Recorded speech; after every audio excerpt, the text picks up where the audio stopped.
Hello students, today we will discuss about distance relay. In the relay section, this is part 7 and from overall power system protection section, it is lecture numbers. So firstly, we have to know about what is distance relay. The relay whose working depends on the distance between the impedance of the faulty section and the position on which relay installed is known as impedance relay or distance relay. So if we want to define it, so we can say that distance protections are important protection concerning stability and dynamics in power system. Their task is to disconnect faulted lines or cables. Specifically, a distance relay has the ability to detect a fault within a preset distance along a transmission line or a power cable from its location. As you know that every power line has a resistance and reactance on the basis of per kilometer related to design and construction. So uh, its total impedance will be the function of its length or distance. As I mentioned earlier, when we are discussing about relay's introduction, that distance relay is most commonly used and most important relay for the transmission lines because uh, there is transmission lines of hundred and thousand of kilometers, so we cannot have the exact data that where the fault is located. So distance relay help us in this matter. So it is very important relay we are going to discuss. In next slide we will discuss about operation of the distance relay. Well, if we talk about the basic operation of the distance relay, as you can see in the figure, the basic principle of operation of an impedance relay is shown. As you can see, the voltage element of the relay is excited through a PT from line to be protected.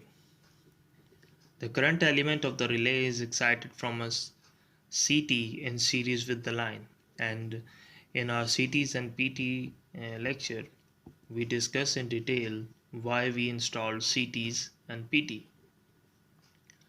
Now the portion you can see AB of the line is the protected zone. Under the normal operating conditions, the impedance of the protected zone is you can denote it by ZL, as you can see in the figure. Now the relay is so designed that it closes its contacts whenever impedance of the protected section falls below the predetermined value. Now in this case, the predetermined value is the value of the impedance that is shown by ZL. Now suppose we are talking about faults.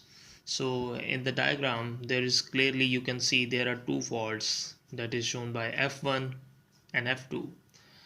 First, now suppose for F1, a fault occurs at a point F1 in the protected zone. The impedance you can see Z, that is V over I, between the point where the relay is installed and the point of the fault will be less than ZL. Now hence the relay operate because it lies in the protected zone. Now if we look at on F2, so we can see that the fault occur beyond the protected zone, that is F2. The impedance Z will be greater than ZL and the relay does not operate. So you can see that uh, this is the basic operation, that if the impedance value is greater than the ZL, value, that is a predetermined value of the relay, occurs, then the relay does not operate. It completely depend upon the impedance values and the fault location. So we have to create different protection zone that we will discuss in our um, next slides. So the concept will be more clearer. Now we will discuss about the types. Uh, a distance relay is essentially an ohm meter and operates whenever the impedance of the protected zone falls below a predetermined value, as we discussed earlier. It is basically divided into two types. One type is definite distance relay, and the other one is time distance relay. So we will discuss both of these two types in details in our next slide. Well, if we talk about a simple one-liner for defining these two types, so we can say that the distance relay, definite distance relay, is that which operate instantaneously for fault up to a predetermined distance from the relay, while the time distance relay, in which the time of operation is proportional to the distance of the fault from the relay point. Uh, in time distance relay, you can also say that a fault nearer to the relay will operate it earlier than a fault farther away from the relay. First, we will discuss the definite distance type impedance relay. As you can see in the figure, we will discuss construction of this type of relay. You can see the figure, the arrangement of definite distance type impedance relay. It consists of a pivoted beam, which is represented here by F, and two electromagnetics energized by uh, respectively a current and a voltage transformer in the protected circuit. You can see from the on the right and left side, CTs and PTs are connected. Uh, well, the armatures of the two electromagnetics are mechanically coupled to the beam on the opposite side of the fulcrum. Remember, this is a pure electromechanical relay. Well, the beam is provided with a bridging piece of the trip contact. The relay is so designed that the torque produced by the two electromagnetics are in the opposite direction. Well, if we discuss about the operation of this relay, so under normal operating conditions, the pull due to the voltage element is greater than that of the current element. Therefore, the relay contacts remain open. However, when a fault occurs in the protected zone, as we discussed earlier, the applied voltage to the relay decreases, whereas the current increases. So here, the ratio of the voltage to the current, that is, you can see impedance, falls below the predetermined value. Therefore, the pull of the current element will exceed uh, that due to the voltage element, and this causes the beam to tilt in a direction to close the trip contacts. Students, one important feature of this relay, as you can see in the diagram also, the fulcrum part. So if the fulcrum part in this relay is not adjusted well, or any mechanical error in that, so there will be a severe problem in the relay operation, because this is the part is acting like a you can say a balance. So if this fulcrum part uh, didn't move properly, so the tripping or any false tripping operation can be performed. So to avoid this, we have to check the relay properly, or we can say the monitoring check, because this is a pure electromechanical systems, and wear and tear can happen. Here we can see the pull of the current element is proportional to the I square and that of the voltage element to V square. Consequently, the relay will operate when one of these conditions get true. So as the value of the constant K1 and K2 depend upon the ampere turns of the two electromagnetics. By providing tapings on the coil, the setting values of the relay can be changed. So here is basically, you can see that there are two coils and their windings. So it will totally depend upon that tapings and the operation that it performs. The second one, we have the time distance impedance relay. Well, as you can uh, see in the figure, the typical induction type time distance impedance relay, it consists of a current driven induction element similar to the double winding type, or we see in the overcurrent relay. Uh, the most importantly, the spindle carrying the disk of this element is connected by means of a spiral spring coupling to a second spindle which carries the bridging piece of the relay trips. Well, this bridge is normally held in the open position by an armature held against the pole face of an electromagnetic that is uh, excited by the voltage of the circuit to be protected. Uh, you can see that in figure that it is also a structure, a mechanical structure. So that's why it is belongs to electromechanical relays. So here also wear and tear is possible of the mechanical element, which cause an error. Now we will see the operation of this relay. The operation under normal load condition, the pull of the armature is more than that of the induction element, and hence the trip circuit contacts remain open. However, on the occurrence of the short circuit, the disk of the induction current elements start to rotate at a speed depending upon the operating current. Well, as the rotation of the distance proceed, uh, the spiral spring coupling, as you can see in the figure, uh, is wound up till the tension of the spring is sufficient to pull the armature away from the pole uh, face of the voltage excited magnet.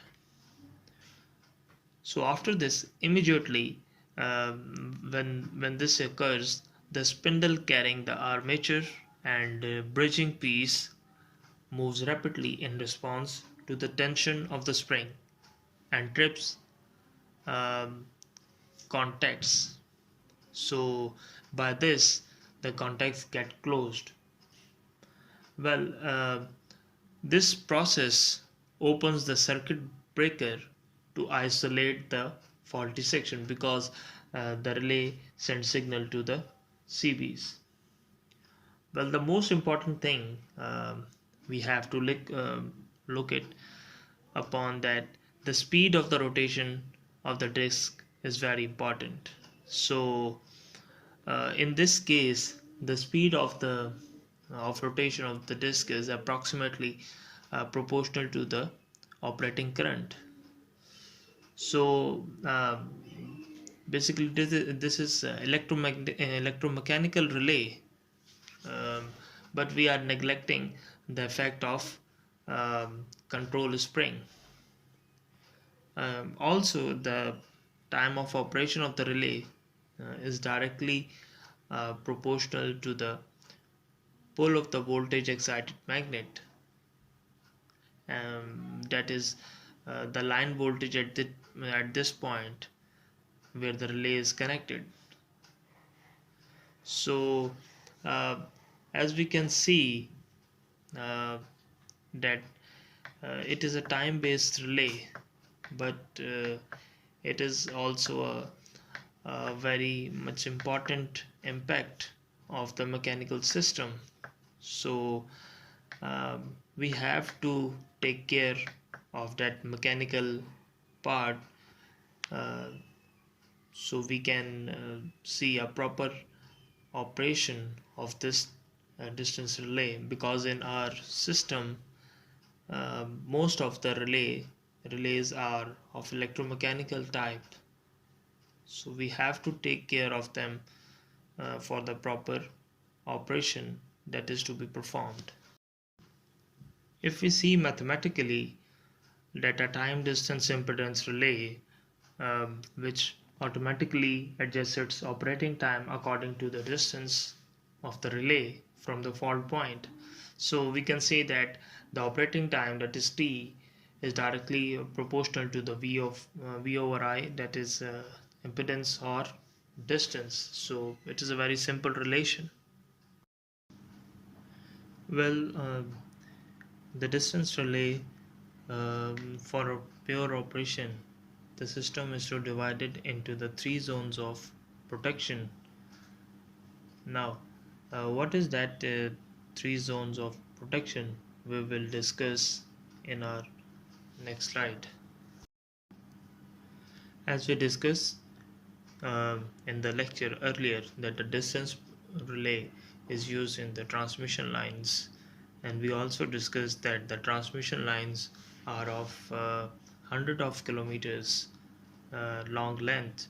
So it is very important to design or locate different zones of protection for proper relay operation, because as we discussed earlier, the distance relay is totally dependent on the impedance of the system. So basically here we will discuss the three zone of protection in briefly, because we have to discuss it in when we talk about transmission line protection. So here we will just discuss it briefly. There are three zones, as you can see in the figure.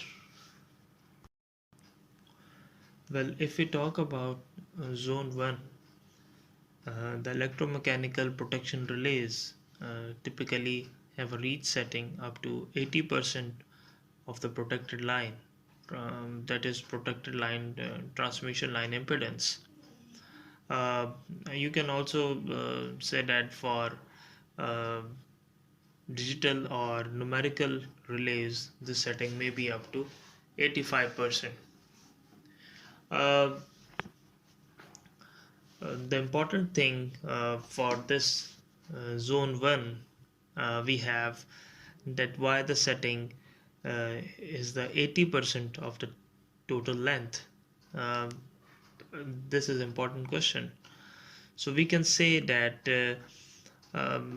we have to assure a safety margin of 15 to 20%, um, so that there is no possibility of the zone 1 protection overreaching the protected transmission circuit due to the errors in CTs and PTs, as we discussed earlier.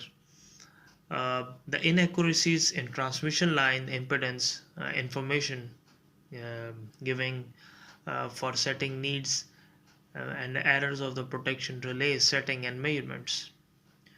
Otherwise there would be improper discrimination with fast functioning relays protection on the on the following transmission line section. So this is important factor. Uh, the zone 1 tripping is instantaneous, or so as we discussed earlier, the overreaching error. So uh, we can say we have to protect it, so that's why uh, it is a total we have a reach setting of 80%. So most of the students ask the question why this is 80%. So this is the answer for that. And in next slide, you will see uh, that the zone of the protection, there is one example. So the red color explain that the zone 1 uh, protection between, for example, we have a system like having different bus bars like 1 2 3 and 4. So if you look at between 1 to 2 section, 1 to 2 bus bar, so the red section shows that the 80% between 1 to 2. So if there is a overreach occur, so it will not exceed uh, beyond 2. Just imagine if it is 100%, like this red line exceeds from 1 to 2 completely. So whenever there is a overreach error occurs, so it will cause false tripping. And remember, the false tripping in transmission lines will shut the major areas through which the lines are connected. So this is the zone 1 for distance power relay. Now we will talk about the zone 2 protection setting. Well, to assure the complete coverage of the transmission line with provision for the sources of error already present in the zone 1, well, the reach protection setting of the zone 2 protection need to be at least 120% of the protected line. uh, you can see that in many cases that the zone 2 reach to be the same um, as protected transmission line section is 50% of the shortest adjacent transmission line. So we can say the minimum value for the zone 2 protection is 120%, and for the maximum value for the zone 2 protection is 50% plus 50%. Now the question arises in our mind, why this is 120%. um, as we know that in zone 1 we have taken account the value of 80%. So um, this basically shows that the ending maximum effective protection on the zone 2 does not beyond the minimum effective protection of zone 1, because zone 1 is 80%. Along with that, this eliminates the requirement to grade the protection zone 2 time setting between upstream and downstream protection relays. Well, in most of the electromechanical relay, zone 2 protection is given either by different elements or by extended the protection reach of the zone 1. Uh, as you can see in the figure uh, that is shown by the yellow color, the figure 2 is extended. You can see the dotted lines uh, from 1 to 2. It is not from 1 to 2, it is extending till 1 to 2, and over the dotted lines, that is the maximum 120%. So this is the importance and the only reason we have that 120% is that to overcome that overreaching problem. So one more feature, the tripping has a time delay about 0.2 to zero point 0.3 second, and most importantly, zone 2 provides a backup for zone 1 protection. So if I repeat the whole uh, section for zone 2, we can say that to ensure full cover of the line with allowance for the sources of error already listed in the previous section. The reach setting of zone 2 protection should be at least 120% of the protecting line impedance. So we have to take in account about the zone 1. So without zone 1 we cannot design zone 2 and zone 3. So if we talk about zone 3 protection, uh, the zone 1 and zone 2 we have already discussed. So for remote backup relay protection, for all the short circuits current on the adjacent transmission lines can be given by a third zone of the relay protection, that is time delayed, to discriminate with the zone 2 relay protection. Well, the protection zone 3 should be adjusted at least 1.2 times the impedance given to the protection relay for a short circuit at the remote end of the second transmission line protection. Well, the important thing about the zone 3, well, in some of the electrical systems, the differences in the remote bus in feed can prohibit the use of the remote backup protection zone 3.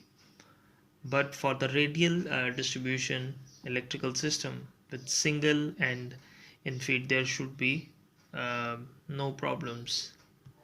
Uh, so if we can say about zone 3, that zone 3 uh, reach should be set to at least 1.2 times the impedance presented to the relay for a fault at the remote end of the second line section. It covers 100% of the protection line plus 1.120% that we discussed earlier of that adjacent line, which is longer.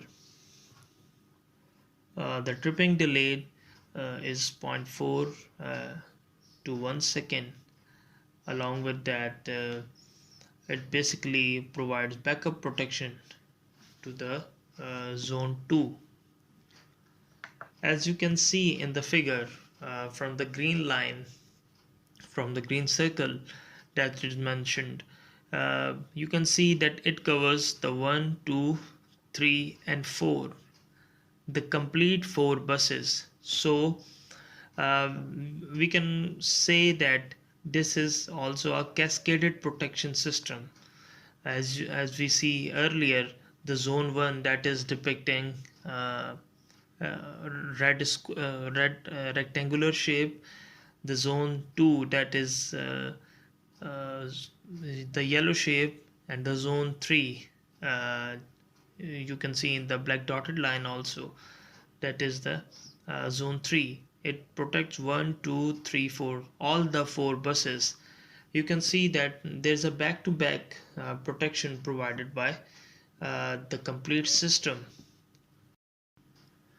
Well, after discussion of 3 zones, so we have a summary regarding the explanation of zones. You can see that uh, here's a diagram in which you can see the zone 1, which we already discussed, that it is 80 to 85% of the protected line impedance, 80 for the electromechanical relays and 85% for the numerical relays,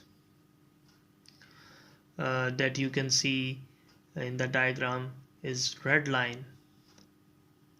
Along with that, you can see that the zone 2, the minimum is about 120% of the protected line, and the maximum that we have the uh, protected line, that is 120 and plus 50% of the shortest second line. So zone 2 also divided into minimum and maximum values, that you can see in the pink color for the 2J and the blue color for the 2K. The 2K is protecting or providing the backup protection for the zone 1. Along with that, we have uh, the zone 3. Well, the zone 3 is providing 120%, that is protected line plus longest second line. Along with that, the 3R is depicting that the 20% of the protecting line. So X is the circuit breaker tripping time, and Y is the discriminating time. So in a complete picture, we can say that the whole system is protected. Well, the zones of protection can be increased up to four zone or five, but in the numerical or static relays. So we can see that how the distance relay works, and how the different zones of protection, especially for the transmission lines for the distribution lines, are designed. Again, if we talk about the application of the distance relay, uh, the major application of the distance relay we have on the bus bars, or especially on the transmission line. All the relays are installed on the substations, so where they operate. So we can say that the distance relay provide a important